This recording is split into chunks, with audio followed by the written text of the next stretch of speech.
All right, Galatians chapter 4. So last week we were not meeting because we had our meeting, which sounds weird. So it's been a couple of weeks since we have covered anything in Galatians, and I hate the chapter break here because at the end of chapter 3 and the beginning of chapter 4, it's basically the same argument and same idea, but I also don't like that we also had a break in our class. So I want to try to give us a little bit of a running start into what we're going to cover tonight.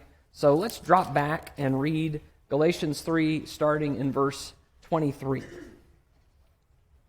It says, "Now before faith came, we were held captive under the law, imprisoned until the coming faith would be revealed. So then the law was our guardian until Christ came in order that we might be justified by faith. But now that faith has come, we are no longer under a guardian. For in Christ Jesus you are all sons of God through faith. For as many of you as were baptized into Christ have put on Christ. There is neither Jew nor Greek, there is neither slave nor free, there is no male and female, for you are all one in Christ Jesus. And if you are Christ's, then you are Abraham's offspring, heirs according to the promise." I want you to notice particularly verse 23 to 25, because you'll notice the thoughts are the same as what we're going to cover tonight, at least part of it, where he is talking about how God intended our slavery to the law to be temporary. He says that in verse 23, "Before faith came, we were held captive under the law, imprisoned until the coming faith would be revealed." So there was a time of imprisonment, of captivity, of slavery, but there was a time when that was going to end, the coming faith, or then in verse 24, when Christ came, verse 25, when faith has come. So there was a temporary slavery, and Paul is going to say that was in the plan of God, because God knew that when he sent his Son into the world to complete everything that he was bringing to pass, then things would change. We would no longer be slaves, we would become sons. And that might raise some questions, as in what sense are we slaves? In what sense are we sons? How does that work? And that's what chapter 4 is going to do. It's going to build on that argument, that way of thinking, and help us to see what he means by that. I actually find what we're going to talk about tonight fascinating, because there is something that happens in Paul's thinking that I don't know gets enough press, where Paul here is going to equate serving God under the law with serving idols. And Paul is going to equate those under the umbrella of what he calls the elementary principles or the elemental spirits of the world.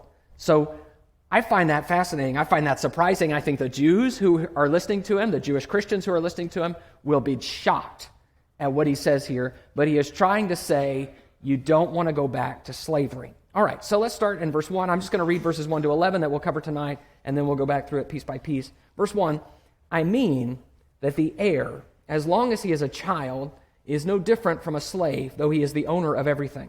But he is under guardians and managers until the date set by his father. In the same way, we also, when we were children, were enslaved to the elementary principles of the world. But when the fullness of time had come, God sent forth his Son, born of woman, born under the law, to redeem those who were under the law, so that we might receive adoption as sons. And because you are sons, God has sent the Spirit of his Son into our hearts, crying, 'Abba, Father.' So you are no longer a slave, but a son, and if a son, then an heir through God. Formerly, when you did not know God, you were enslaved to those that by nature are not God's. But now that you have come to know God, or rather to be known by God, how can you turn back again to the weak and worthless elementary principles of the world, whose slaves you want to be once more? You observe days and months and seasons and years. I am afraid I may have labored over you in vain." All right, so verse 1 there, "I mean that the heir, as long as he's a child, is no different from a slave, though he is the owner of everything." So he talks about this idea that as a minor, you might have someone who is a child who does not act like the heir yet. He just is treated essentially like a slave. He has the rights of a slave rather than the rights of a son. And he's thinking in a particular way. I'm sure that we could think of exceptions and think about how that might not be true. But you get the idea. The idea is before the time when the son inherits and sort of comes into who he's going to be, when the father decides, now you receive what all I've laid up for you, Until then, he's basically a slave. He is functionally equal to a slave. And so that's what Paul is arguing. He says that on purpose because he wants to talk about slavery to the law. And he wants to show that we are slaves to the law, and in that same way, we're not sons yet if we're keeping the law, because there's more to come. So let's just make the comparison there. Following Torah looks like slavery until Christ came, just like guardianship looks like slavery until the appropriate time. So that's the comparison he's making with the slave-son comparison. Verse 2, it says, but he is under guardians and managers until the date set by the Father. So the Father sets the date of the inheritance, and that's in the same way that God controlled history until the appropriate time to send Jesus. He's going to talk about that in verse 4. When the fullness of time came, God sent forth his Son.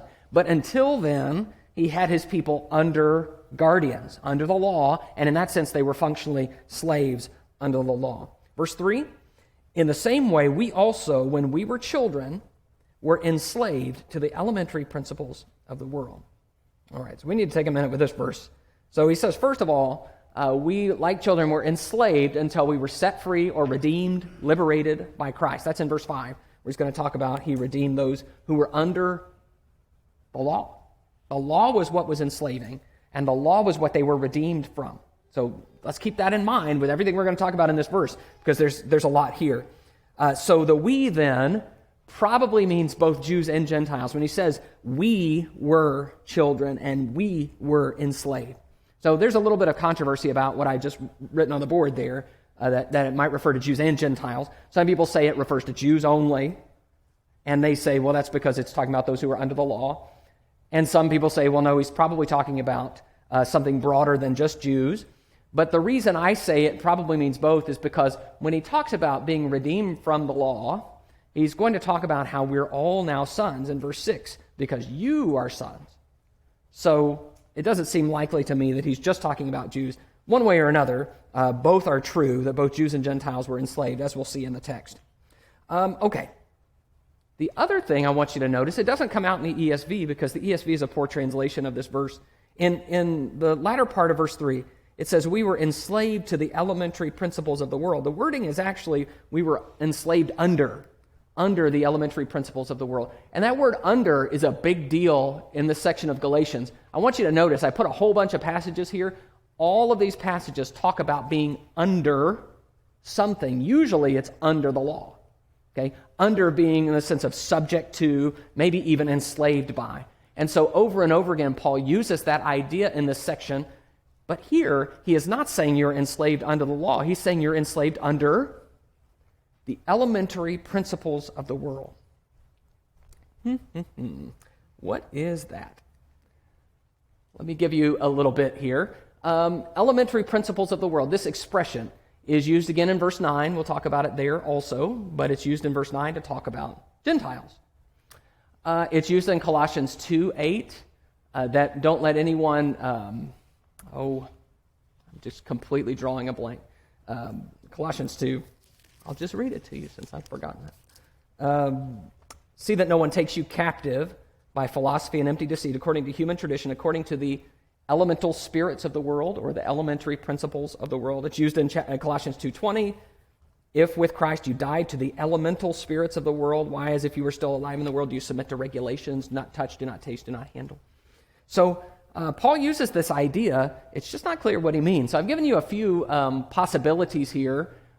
If you look at this term in the Greek writers before the New Testament, they use elementary principles of the world to talk about the physical elements that make up the world, like we would say the elements, like of the periodic table, but they didn't have the elements of the periodic table. They hadn't discovered all of that yet. They had fire and water and wind and earth.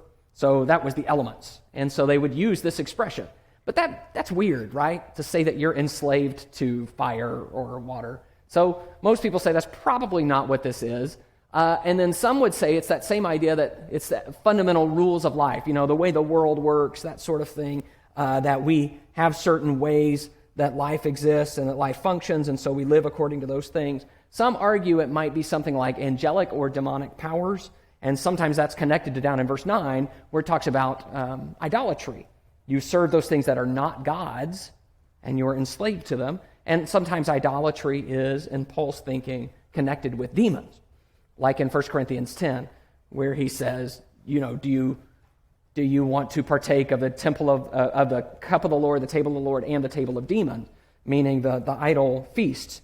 And so, I don't know the way to answer this question. I probably lean toward the angelic demonic powers. I probably lean toward the idea that there is something here that is about something beyond God, outside of God, that people are drawn to, that is somehow enslaving Jews through the law and Greeks through their idolatry. Both. So what could that be? I mean, it'd have to be something like sin or like Satan. So I'd probably lean toward the latter one, but I don't know how you'd get that just from that expression, elementary principles of the world. So I confess my ignorance in that, but I do think there is something here that's rich because of the way it's used. Something is similar between the Jew slavery to the law and the Gentile slavery to idolatry. I just want to emphasize that idea because it has some broad implications for us about the humanity and the draw toward those things. Yes, Brother Dick? Should I just yell? You can yell, but Kurt's running, so.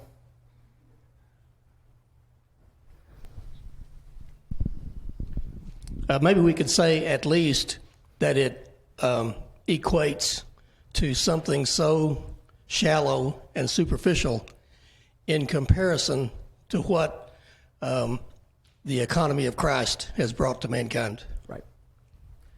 Right. It's the shadow, and Christ is the substance. So that's the comparison. So there, it is eclipsed by when Messiah comes, as we'll see in verse 4 there.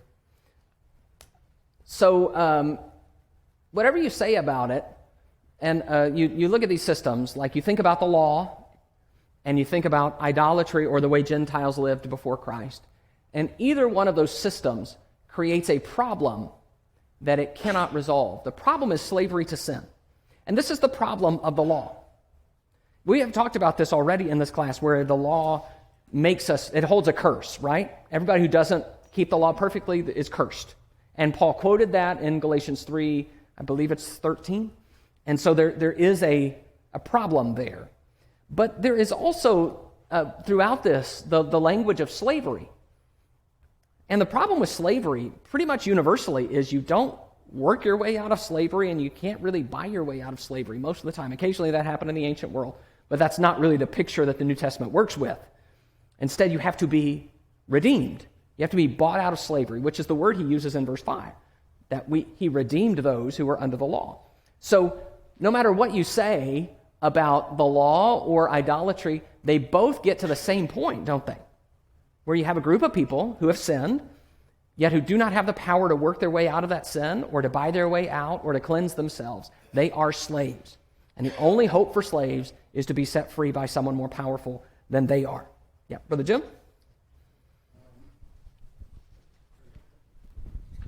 So I'm going to take a stab at this. The elementary principles. So when we think of elementary principles, they're not complicated. They're easy. They're straightforward. The law was spelled out so that everybody knew what exactly they were going to do. And if you're dealing with children, you can't go to more complicated concepts unless they understand and learn the elementary principles. We call grade school elementary school. At least we did in my day. And so are you maybe saying, or I've been thinking about this and haven't been listening to every word you've said, but are you in any way saying that maybe it's kind of a continuation of the learning process? And in that period, they were as children, because the higher principles that were coming in the system of faith that we're under were not within reach. They couldn't understand those things, even if they tried, because it just wasn't time. Because then he says the fullness of time. So is there any connection there, or does that make any sense? Yes, I think it's possible because of the child motif he's got there, where he's saying you were a child, and then now there's movement away from that toward maturity.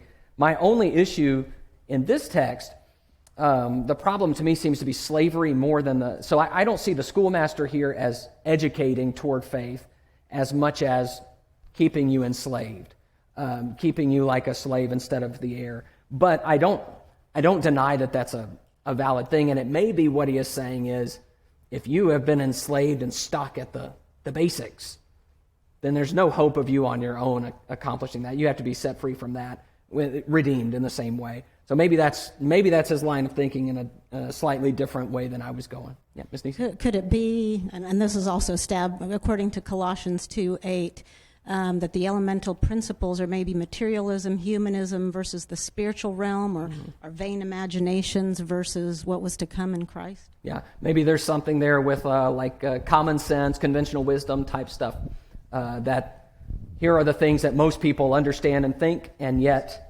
they pale in comparison to Christ, but we kind of get stuck on them, and we can think that there is value in what people have to say instead of seeing that all the treasures of knowledge and wisdom are in Christ. Yeah, Cole? I don't disagree with what either one of them said, but it seems to me all he's getting at is you just gone back to where you were. Right. And so basically I feel like elementary principle could be anything. Like if I'm at where I am in 5 years as I'm at today, that could be viewed as the same thing in my book. I've gone back to the same place I was. Why am I going back if I really believe that Jesus is the Christ? Why haven't I, I think about the people who were still doing milk instead of eating solid food. Right. It's like, which kind of sounds like what Jim was saying. Right, and yeah. that's why I agree with what they were saying. So, I don't know. I feel like it's not necessarily any specific thing, but just That's kind of where I end up in terms of specific definition of it, is to say, going back to, specifically though, not just where I've been, but what enslaved me before, which probably is different for all of us, right? Maybe slightly different wrinkles. I know we've all been enslaved to sin, but that has taken different forms in all of our lives. So you could talk to an audience of Jew and Gentile and say the same thing. And yet his main argument is, if Gentiles go back and keep the law, then they're basically reverting to where they've been, which is not literally true, but it's true. There's something that's similar between where they've been and where they're thinking of going. So yeah, going back is exactly it. Yeah, Aaron? Yeah, so I agree with all of that take. And I initially went to Colossians 2 and looking at verse 20. And that same language is there, and it's, if with Christ you died to the elemental spirits of the world, why, as if you were still alive, do you submit to regulations? So I kind of think that this can also be a trap for us today in a very real sense, and sometimes not so much, of course, going back, but I think sometimes accidentally thinking we're going forward. And I think it's that we have a physicality drum that the world goes to the beat of. And everything makes sense to the world, and it makes sense to physicality. But when we approach religion, spirituality, and accidentally apply the physicality drum to spirituality, in this case, they develop do not handle, do not taste, do not touch, which had the appearance of spirituality or holiness, but in reality was not. And I think that's the same kind of thing with the law in this case in Galatians. It has the appearance of holiness to follow the Mosaic law. The Greeks have the appearance of holiness. Christianity is kind of one of the only religions that has no appearance. We can't snap a picture of a group of people and go, those are Christians. And so I think that's kind of a unique thing. And I think in some sense, that's what's being spoken of here is don't approach spirituality with physicality, which I think can be an accident for us commonly. Right. I like what you said. I think that they didn't think they were going backward either. Just like you say, we sometimes think we're going forward. They thought, man, if I'm circumcised and I start keeping, verse 10, days and months and seasons and years, I feel a lot, the structure of that, the physicality of that, the rules, give me some good rules. And then I feel like I'm gonna get it. And you talk about, I don't know, we've got a big group here that's diverse. I don't know what realms of culture you guys are engaged in, but in anything that has self-help and anything that has to do with physical, like exercise and diet and stuff, We are a rules-oriented people. We love rules. Give us a good set of rules. Here's some tips. Here's how-tos. Here's 3 easy steps. This is America. We love it. And it's the same idea. You want to be a good Christian? 3 easy steps. Here they are. You just need to do this, don't touch, don't taste, don't handle. And boom, there we go. You need to get circumcised. Here's the rules. Just live by them. Days, months, years, structure, you got it. Because, of course, we live in a society that has kind of moved away from structure, and we still crave that. There is something about that is appealing. It's appealing to us as humans. It's appealing to Jews because it's where they've been. It's appealing to Gentiles, maybe because they haven't had it, or maybe because they had it in a sort of, incorrect form in idolatry. But I don't want to miss that. I'm going to come back to that a little later because I don't want to miss that as an application. But I think sometimes what we end up doing is, in our pursuit of Christ, we want to have a little more, do you ever feel that? Like, I wish I knew a little more. I wish I was more confident. I just wish I knew exactly what I'm supposed to do every day. Just give me some rules. And we're really drawn to that. And yet that's not really the way God has revealed his Son to us. It's not really a rule-based religion. There are principles that we're given that we then have the duty, the privilege to live out and to apply. But it is not like the law of Moses. It is intentionally, I believe, not revealed that way. And so there is an appeal to that sort of, there's a call of that to us. Okay, let's keep moving because we've only covered 3 verses. Verse 4. But when the fullness of time had come, God sent forth his Son, born of woman, born under the law, to redeem those who were under the law so that we might receive adoption as sons. So at the appropriate time, the time appointed by the Father, remember we talked about that with the time when the inheritance is given us, not until the time appointed by the Father. And so we're slaves until that time. But when the fullness of time came, God sent his Son. He was born of woman, which means he's fully human. Born of woman doesn't necessarily mean anything about the virgin birth. It's a general expression for being a human being. But he was also subject to the law, which is important because Jesus fulfilled the law, lived the law, and then is going to redeem the people who are under the law. So Jesus is not somehow like antagonistic to the law. He is instead fully obedient and completes it, so that the fulfillment, the goal of the law, is now present because Jesus has come. Yet he died to redeem us from the law. That takes us back to 3:13, where it talked about him becoming a curse for us to redeem those who were under the curse. So now, here's what I want you to see. And I've said this several times already in our study. I'm going to keep saying it because I think it's essential to grasp how Paul thinks. Now, a new era has begun. Something has changed fundamentally in how God deals with man. We are no longer where we were. This is where we were. Here's where we are. The fullness of time has come. God has sent forth his Son. God has redeemed those under the law. The law is gone. We're done with that. And now we are in Christ. We are sons of God through faith in Jesus. And we now belong to him in a way that we never could under the law because then we were simply slaves. Slaves because we were slaves to sin, and slaves because we were unable to perfectly complete the law. So then, when you got all that, Paul mixes his metaphors again, because now we have the adoption metaphor in verse 5, where it says that we might receive adoption as sons. I wonder, this is just my wondering, my opinion, my surmising, I wonder if that's not a stress that Jewish people are not born into the redemption. Jewish people believe they were born into the covenant and circumcised in the covenant on the 8th day, and this is who they are. And so they have this confidence in their own lineage. Here, no, it is adoption. God's people are adopted. And so he welcomes us even though we don't naturally belong to him. And perhaps he is saying everybody has to go through the process of being redeemed and adopted. Born again is a different metaphor that's used in the New Testament. Here it is adoption because God now accepts us as his children even though we don't deserve that and it's not our natural right. Verse 6, and because you are sons, God has sent the Spirit of his Son into our hearts, crying, Abba, Father. So I want you to notice the connection between verse 4, where God sent his Son, and verse 6, where God sent his Spirit. Sending. God is sending. And now he sends the Spirit not into the world, but specifically in verse 6, into our hearts. And so now, because the Spirit is in our hearts, we speak and think differently. We cry Abba, which is the Aramaic word for daddy or papa, because we know him in a new way.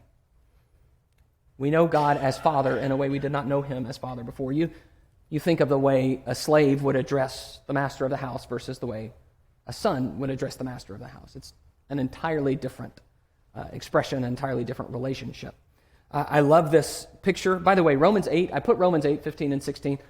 I've told you already that Romans and Galatians comment on each other. Romans 8, 15, and 16 is a little bit of an expansion on Galatians 4, 6. But it is a powerful idea. He says in verse 9, now you are known by God. Now he knows you. Before, you didn't know God at all. You just knew non-gods. But now you know the true God because you can call him Papa. All right, the Spirit in verse 6. The Spirit takes us back. We've talked about the Spirit already in Galatians. You remember in the beginning of chapter 3. In the beginning of chapter 3, he said, the Spirit has done his miracles among you, and he's been active among you, but not because you were keeping the law. That was just when you believed. And as you followed Jesus without the law, the Spirit was with you. So here he says, the Spirit has come to you already without the law. And I think that just begs the question, if we could be sons of God, without the law, why exactly do we need it? What's it giving us if we already have that relationship independent of it? So verse 7, so you are no longer a slave but a son. And if a son, then an heir through God. So the conclusion there, no longer are we slaves. Now we inherit as sons. No indication here that you need something else, that something's missing, that you just need a bunch more rules and you need to start doing things a lot differently. You are now sons. And he's going to contrast that in a minute, the formerly and the now. Okay, I just talked a lot. We covered like 4 verses all in a row there. I know we probably all are. Let's take a deep breath and calm down a little. You know, next week we're going to cover like 19 verses. I know, so everybody get their rest before that. But any comments or questions about what we've covered here, first 7 verses? Miss Rachel? I love that the metaphor is adoption, and that's such a beautiful metaphor. And sometimes I think we focus so much on ourselves, and it's like we need to be so grateful that God adopted us, and we do. But we don't look at it from his perspective as a parent. Look what he went through to adopt us. He has such a great love for us, and I think that's important for just families who adopt, or is that it's not like, oh, you're so lucky, but the family loved them so much, loved a person so much that they wanted them to be a part of it. And this is a beautiful reminder just how much God loves us and what he did to make us his children. Absolutely. He could have said, I need some more slaves. And we would say, thank God I can be God's slave. But that's not the picture. He wants us to be his children, to think of ourselves as his children. And look what he did to make it happen. That's a beautiful way to think about it. And yes, there's a part of that that's, I'm grateful, but there's also a part of that needs to be reflective of the love God has. And then say, well, how do I feel about others? Am I willing to welcome other people into my life the way he's welcomed me? Other thoughts? All right, let's jump down to verse 8. Verse 8, formerly when you did not know God, you were enslaved to those that by nature are not God's. But now that you have come to know God, or rather to be known by God, how can you turn back again to the weak and worthless elementary principles of the world, whose slaves you want to be once more? All right, so I want you to notice the now and formerly in verse 8. In verse 8 is formerly, and then verse 9 is now. So we have a very strong time contrast here. Whoop, I lost it. Yep, that's what I said there. Verse 8, prior to conversion, these Gentiles were enslaved. There's your word again. Have you noticed how many times we've read the word enslaved? It's just over. He is just hammering us with this word. And I want you to keep it in mind Because when we get to chapter 5, he is going to say, stand in liberty and don't be brought into another yoke of bondage. Don't go back to slavery. So it's important for us to acknowledge that what happened is not that we just decided, you know what, I kind of like the Jesus thing, kind of like being a part of a church, so I'm just going to do that. It is slavery to freedom, and we have to think of ourselves and our state that way. Okay, but this is the form their slavery took. They were enslaved to non-gods or what are not gods. I believe this is a reference to idols, and this mirrors Paul's thinking in, like, for example, 1 Corinthians 8, where he says, we know that an idol is nothing, it's not real, but there are people who believe that they are real, and so real people can have a real relationship and real slavery to an entity that is not truly what it claims to be. They're not gods. Yet people can think they're gods, and they can worship them and serve them and become enslaved to them as if they were gods. In fact, Paul implies, as I mentioned earlier, that they might be demons empowering or giving some kind of validation to those types of services. But, verse 9, now that you have come to know God, now you know better, now you know the God, true God, or rather, and I love this in verse 9, or rather to be known by God. So which is the bigger deal? That you know God or that God knows you? It's that God knows you. And so he's in the middle of his thought, and you know how intricate Paul's reasoning is, but he's like, hang on, let me correct myself. Now that you know God, but what really matters is now that God, the God, real God, true and living God, knows you.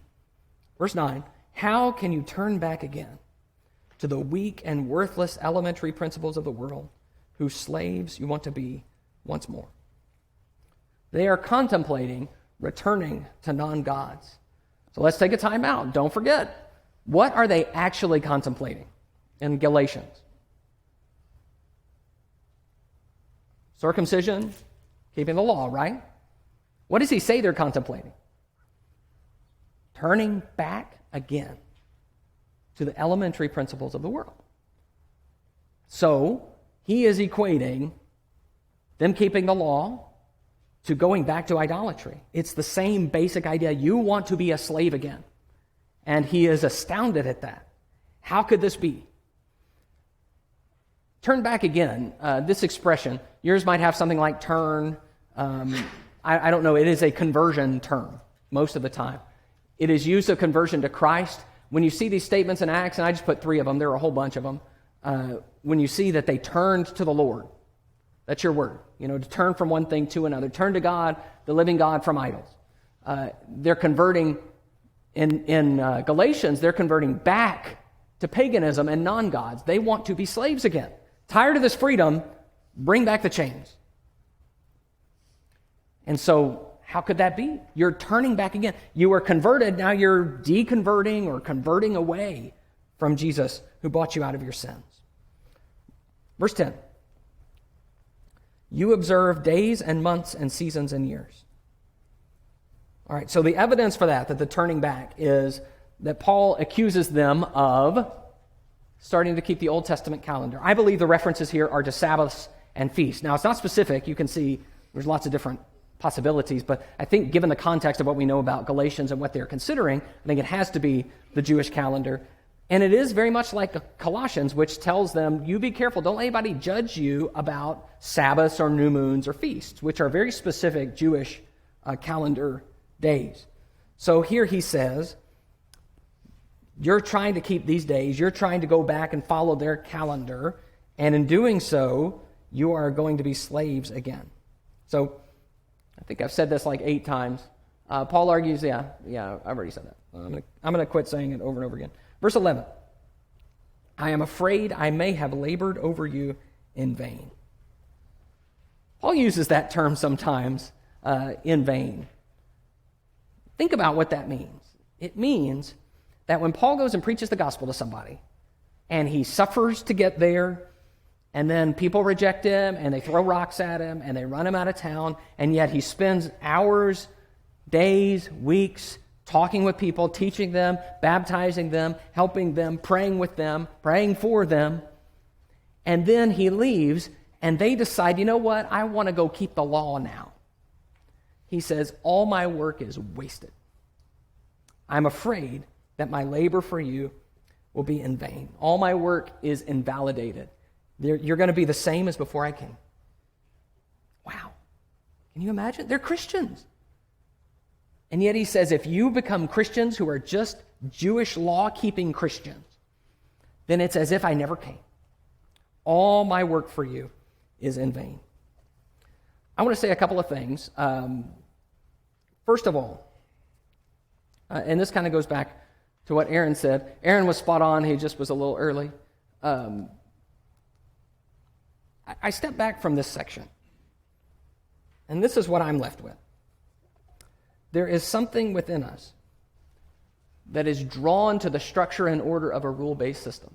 And I use that same passage he was thinking of. Do not touch, do not taste, do not handle. There's something about that appeals to us. And yet Paul says you can become slaves again. That's what that does to us. We become slaves. And I don't mean slaves that we've got to keep doing the stuff. I think we go back to a system where you have to do everything right to be right with God. And then what happens? Then you mess up. And what do? Well, you try to keep the rules again, but hey, you still got that on your record. Cursed is everyone who doesn't keep all the things in the law. And who does them shall live by them. That's what rule-based systems give you. They give you a whole lot of rules and direction, a whole lot of condemnation, and no ability to get out of your slavery. I want you to see that what might not be apparent from just reading the Old Testament becomes clearer when you see Gentiles who are drawn to it. It's not clear when you read the Old Testament that everybody who starts trying to follow this law becomes a slave because of their sin. That's not clear. But when you see Gentiles who live this notoriously reprobate life, leave it behind to follow the true God, and then decide, I don't want to just follow Jesus, I want the law of Moses too. You begin to see what's happening. Paul says, you want to be slaves again. That's there in verse 9. You want to be slaves again. So, Paul sees a difference between responding to Jesus in obedient faith. That's what Paul wants them to do. Jesus says, do something. Jesus sets you free. You become obedient to Jesus. You trust in Jesus. You believe in him, and you follow him. There is a difference between responding to Jesus in obedient faith and requiring new rules, restrictions, and surgeries before we can be saved. That's the difference.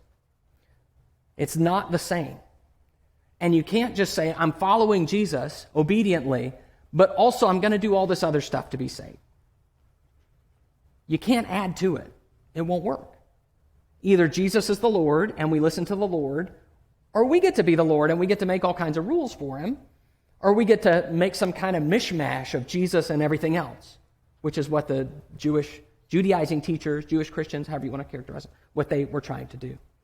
So I want us to see that these kinds of thoughts are important to us because of the way our culture is and the way we're drawn to that sort of thinking and system. Do you guys have thoughts on that? Or anything that we've talked about?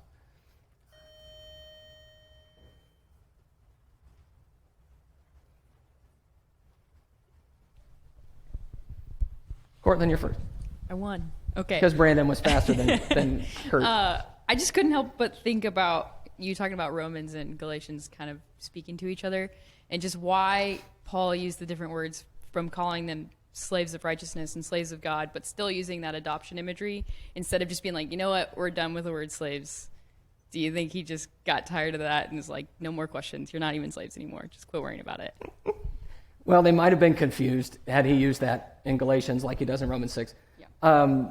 But I think there is a sense in which he has a different problem he's addressing here, where the slavery has a very particular, I'm powerless to do anything about this. And in Romans, if you keep reading in Romans 7, he talks about how, and he vividly describes how the law made him a slave. I wanted to do the right thing, but I couldn't do it. I didn't have the power to do it. I found that everything I wanted to do, I was cursed. I need to be set free. So I do think you end up in a similar place, but I do think there's probably a risk of confusion that would explain why he doesn't use that here. Yeah. Brother Dick? It's a half-baked idea. The things you were talking about make me think of boundaries. I'm not sure you said the word boundaries, but our whole frame of reference is defined by boundaries. Our body, I'm stuck in this body, and I'm going through life in this body. And all of the things that we have about our lives respond to boundaries. And what you're saying makes me think of perhaps how much God and Jesus Christ want to see me grow to a point that I yearn to be in a spiritual being. Spirit's not bound by boundaries. I can float around like gas in the air as a spirit and be wherever I need to be as a spirit, not bound by boundaries. And I see a real blessing in the idea of yearning to be there and seeing that it takes following Jesus Christ to get to that point. That's where I'm going. I'm not sure I'm totally with you on boundaries, not because I disagree, but I'm not sure I get where you're at. I think that the way I think of it and the way I think where Paul's going is to talk about the Spirit as a response to the law, that when we follow the Spirit, we don't stress about all the boundaries. We just do what the Spirit teaches us to do. And in doing so, we become the kind of people God calls us to be. And so there is a freedom from all the concerns about, am I doing everything right? Am I protecting all the right boundaries? I do think there's something. Yeah. Good. Then we're totally on the same page. Somebody else? Lauren? Okay, there's not a lot of time left, but I just wanted to ask, because I feel like what you just were saying about everything that's up there, I've heard like the argument then, and I can kind of see how they would make the leap to be like, well, then like baptism is not a necessary rule. And so I was just wondering like how you would like come back when they say that. I would talk about obedient faith. Jesus, the reason we're baptized is not because it's the rule. It's because Jesus teaches us to. And I think that discipline to say, what does the Lord want me to do? Who does he want me to be? Where is he leading? That's the answer to that. So that doesn't mean that there aren't things we do. It's just that Jesus is the one setting the rules, not us. And it's not about, what do I need to do to my body? How do I keep this law just right? Or what day is it? And what am I supposed to do on this day? It becomes something different because he's leading. So it is a more responsive faith. I'm listening. Jesus talks about it like the shepherd leading the sheep where they know his voice. And so that's my thought is, what Jesus tells me to do, I want to do. And you can call that a rule if you want. I don't care. But I want to do what Jesus says. So, but I would say that's different from, it's obviously different from what they're doing where they're tacking a whole bunch of stuff onto what Jesus said. Brandon? You were talking about the appeal that people have to rules and boundaries, and to me, I agree with you, and I think that there are certain assurances that people get by that. And I think about the rich young ruler, right, who comes and says, I've kept all these, what else I have to do? He's pretty confident, right, because he knows what the rules are. He knows he's followed them, so I'm good. Or, the Pharisee praying in public, I tithe. I know the rules. I'm following the rules. Look how awesome I am, and they get this false sense of assurance, confidence in themselves. Mm-hmm. Because they're meeting all the rules. Whereas, without those, it takes great faith, right? You think about what assurance is and faith. And it puts you in a different position where you have to have a great faith to have that assurance, of things not seen. Right. And I think that's a struggle for people. And it's difficult for me too, sometimes thinking why me? Why should I get to go to heaven? I know all my faults. And so that's a difficult thing. And I think that's part of that attraction to that. Yeah, absolutely. I think there's some anxiety stuff there where we say, I know if I do this, I get this. And so I don't have to worry. I also think there's some self-righteousness that's happens there. All right, give me 30 seconds. I got a whole application slide. Number one, we all have different variations of the same story. I'm fascinated by the fact that Jews and Gentiles both get enslaved in totally different ways. So we all tell our stories, and in some way or another, they're all going to sound the same. Of course, they're all different. We're all unique, and yet we're all the same. We're all humans. When Jesus came, everything changed. I think we need to remember that's a bright line in Bible history and human history. Everything changed when Jesus came. God wants us to think of him and cry out to him as our Father. So think about God in that way and cry out, Abba, Father. And then God doesn't want us to be enslaved, yet we need to know that we tend towards slavery. This is where we head, and we need to know that that's not God's will for us. All right, thanks, guys. Appreciate your comment.